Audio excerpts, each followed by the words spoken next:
Hi, I'm Sloan. And I'm Tim. We're the General Manager and Development Manager for a subsidiary of an e-government company called NIC. And by the way, before we get started, I want to provide a disclaimer.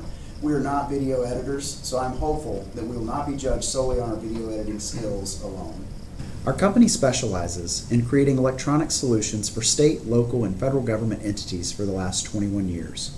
Tim and I are specifically assigned to the progressive technology state of Indiana, where we have worked with the state to bring home over 36 awards for our collaborative efforts in the last 24 months.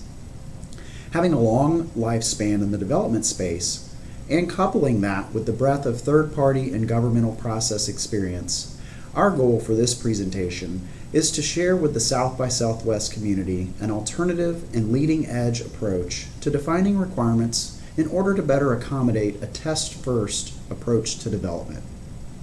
We would like to propose to give real-world examples of how this process is changing our work lives and trimming off the fat of bad or broad requirements that don't follow the entire software development lifecycle through the human and programmatic elements. Since Gherkin is a part of our title, now let's talk about our pickle. By pickle, we are not referring to a tuber soaked in vinegar for a period of time, but rather the process we all face when trying to bring a development project from the starting line to a successful finish. Now pause for just a minute, and no, wait, not the video of course, but rather your train of thought, and remember a time when you may have been working on a development project that required multiple resources and layers of input. Did this project go seamless in the first round, as in a project manager type person was able to meet with a stakeholder and gather every single requirement and all the functioning business rules before development started?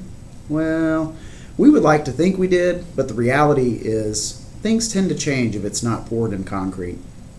To that point, if the development team starts building out an application based on the original requirements and a functional change then later comes down the pipe, then what is the likelihood this change may break events in the code from previous releases, as code typically builds upon itself?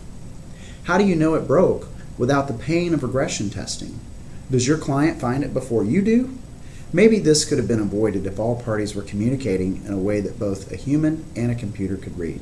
And that's what I'd like for Tim to walk us through now. With stakeholders, product owners, and developers speaking different languages about the same requirements, chaos usually ensues. We need all parties literally articulating the system specifications in the same disciplined way. Doing so promotes a virtuous cycle of emerging the domain nomenclature naturally the way our stakeholders would, while also providing a structure to elicit clarification when needed and teasing out real requirements from the fog of a stakeholder's mind. To bridge the communication gap, we need a universal grammar in which everyone agrees to use, i.e. Gherkin. Its grammar allows for the prose describing a feature to be structured around a user story communicating scope and intent, followed by n number of scenarios to exercise an interaction with the feature. So, we start with the introductory user story in the format of in order to, as a, and I want to. The clause in order to describes what needs to be accomplished in order for this feature to be complete. As a names the actors involved in the feature. I want elucidates how the feature is used in order to accomplish its intent. Next, we describe as many testing scenarios as possible that need to pass in order to define the scope of the feature. These scenarios are articulated by clauses beginning with given, when, then. So, the first clause in a scenario always begins with given. This should express assumptions or a current state of the user or the system before the scenario begins.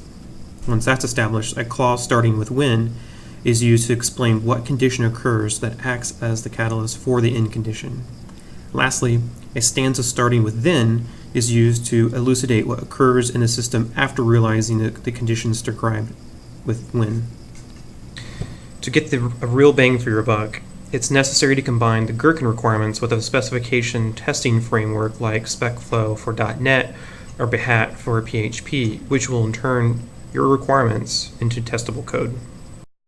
So SpecFlow, to give an example, would simply read your requirements as a .feature file, parse it, then create the skeleton code to execute each line of your Gherkin requirements as a step in a coded test suite.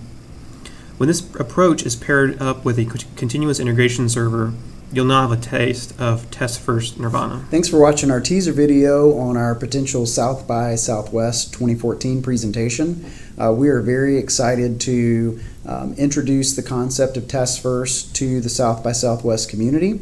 This is not our concept, but it's one that we have adopted in the marketplace, and we really feel like this is going to be something that catches on a lot of steam here in the near future.